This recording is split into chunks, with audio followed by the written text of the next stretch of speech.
चला आज स्ट्रॉबेरीची हार्वेस्ट करूया. तशा काही जास्त स्ट्रॉबेरीज आल्या नाही आहेत बरं का. मला वाटलं एकच आली आहे, खरं ती आता पिकली आहे त्याच्यामुळे तिला तोडायलाच पाहिजे होती, म्हणून मी ती तोडायला गेले आणि बघते तर त्याच्या शेजारी अजून एक स्ट्रॉबेरी आली होती. ती पण मोठी होती आणि पिकलेली होती, ऑलमोस्ट पुढं गेलेली होती. म्हणलं तिला पण तोडून घ्यावी.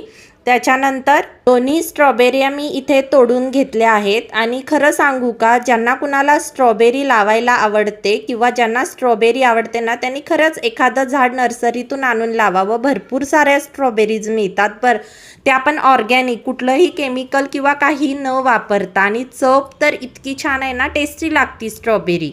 यावर्षी एका झाडापासून एवढ्या स्ट्रॉबेरी मिळाल्या, पुढच्या वर्षी तर हा टब पूर्ण भरेल स्ट्रॉबेरींनी. आणि अजून फुलं आणि कळ्या यायला सुरूच आहे. स्ट्रॉबेरीला मी काय काय दिलं आणि कशी त्याची केअर केली याचे व्हिडिओ मागे आहेतच.